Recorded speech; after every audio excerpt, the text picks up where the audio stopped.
বয়সটা তো একটা সংখ্যা মাত্র। বয়সটা যেরকমই হোক, যদি মনটা সুন্দর থাকে তাহলে পর্যন্ত তো কেউ আসে নাই। যদি কেউ আসতে চায় বা আসে, তার সাথে কথা বলে বুঝতে পারবো যে আসলে তার মনটা সুন্দর। উম, অনেক সুন্দরী একটা বোনের সামনে দাঁড়িয়ে রয়েছি। আমি নিজে প্রশ্ন করতে ভয় পাচ্ছি। আপু কেমন আছেন? জি ভাইয়া, আলহামদুলিল্লাহ ভালো আছি। আচ্ছা, আপনি এত সুন্দর কেন? সব মানুষই সুন্দর।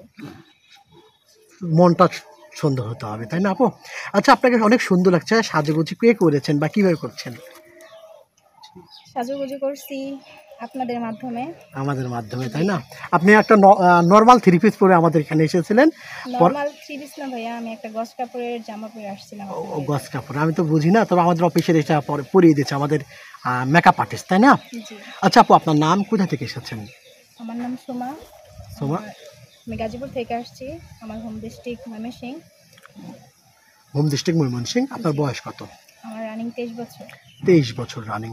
আচ্ছা আপু, আপনার বিয়ে শাদী হয়েছিল? জি, আমার বিয়ে হয়েছিল। বেবি আছে? জি, একটা বেবি আছে। এখন আপনি কি সিঙ্গেল আছেন? জি। মনের মানুষ খোঁজার জন্য এসেছেন, না আপনি এমনি জীবনের গল্প বলার জন্য এসেছেন? জি না, আমি আমার মনের মতো একজন মানুষ খোঁজার জন্য আপনাদের মাঝে আচ্ছা, আসছি। কেমন চান মনের মতো মানুষ? কেমন চাই? অনেক সুন্দর মনের একজন মানুষ চাই। কিভাবে বুঝবেন? মন তো হাট থাকে, জি। বুঝবেন কিভাবে? ভিতর দেখা যায়? ভিতর দেখা যায় না, কিছু কিছু মানুষের ব্যবহার কথায় বোঝা যায় যে তার মনটা কিরকম। সত্যি বুঝতে পেরেছেন? আচ্ছা, তাই যাই হোক। আপনার বয়স 23, কাউকে যদি বিয়ে করতে চান, ওনার বয়স কেমন হতে হবে? ভাইয়া বয়স। তাহলে হবে, আর কিছু লাগবে না। জি না। দুজনা দুই বেলা ভাত খেয়ে, মানে গাছতলাতে বসবাস করা যায়, মিল যদি থাকে, তাই না? জি হ্যাঁ। আচ্ছা, বিয়ের পরে জয়েন্ট ফ্যামিলি পছন্দ না সিঙ্গেল ফ্যামিলি পছন্দ আপনার? Joint family. কেন? কারণ আমার তো মা বাবা নাই। আমি জয়েন্ট ফ্যামিলির আনন্দটা বুঝি না। প্রিয় দর্শক, আমি প্রশ্ন করতে ভুলে গেছিলাম। আসলে ওনার মা বাবা নেই। আচ্ছা, আসলে মা বাবা নেই বা কি হয়েছিল একটু বলবেন যে? আমি যখন ছোট তখন আমার মা বাবা মারা যায়। আমি আমার খালার কাছে বড় হই।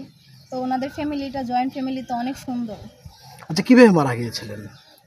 অসুস্থ ছিল। অসুস্থ ছিলেন। আচ্ছা, এসব জেনে বুঝে কোনো ভাই যদি আপনাকে বিয়ে করতে চায়, ইমুতে বা হোয়াটসঅ্যাপে, আপনি বিয়ে করবেন? জি অবশ্যই। আমার সব কিছু জানার পর যদি কেউ আমাকে বিয়ে করতে চায়, আমার পাশে দাঁড়াতে চায়, আমি কোনো কিছু চিন্তা ভাবনা না করে আলহামদুলিল্লাহ মেনে নেব তাকে। মানে নেবেন, আলহামদুলিল্লাহ। কিভাবে যোগাযোগ করবে আপনার সাথে? ভাইয়া আমার তো কোনো পার্সোনাল ফোন নাই। যেহেতু আপনাদের মাঝে আসছি, আপনারা আমার বাসা চিনেন, আপনাদের সাথে যোগাযোগ করলেই হবে। আমাদের সাথে যোগাযোগ করলেই হবে। জি। প্রিয় দর্শক, ওনার নাম সোমা, দেশের বাড়ি ময়মনসিংহ, না আপু? জি। ময়মনসিংহ। ওনার বয়স 23 বছর। ওনাকে বিয়ে করতে চাইলে বা ওনার সাথে যোগাযোগ করতে চাইলে, আপনার চোখের সামনে একটি নাম্বার দেখা যাচ্ছে, সেই নাম্বার ইমুতে বা হোয়াটসঅ্যাপে, আমি আবারও বলছি, ইমুতে বা হোয়াটসঅ্যাপে যোগাযোগ করবেন, তাহলে আমাদেরকে পাবেন, ওনাকে পাবেন। সঙ্গে ওনার একটা স্ক্রিনশট, আমি বলছি ওনার একটা স্ক্রিনশট মেরে সঙ্গে একটা ভয়েস করে পাঠিয়ে দিবেন ইমুতে বা হোয়াটসঅ্যাপে। সরাসরি কোনোভাবে ফোন কল করবেন না। সরাসরি ফোন কল করলে ব্লক করে দেবো ভাই আপনাদেরকে। অনেক ফোন কল আসে, তো আমরা ব্লক করে দেবো বাধ্যগত। আপু, নামাজ কালাম পড়া হয়? জি ভাইয়া, নামাজ কালাম পড়া হয়। আচ্ছা আপু, ভালো থাকবেন। আসসালামু আলাইকুম। ওয়ালাইকুম আসসালাম ভাইয়া।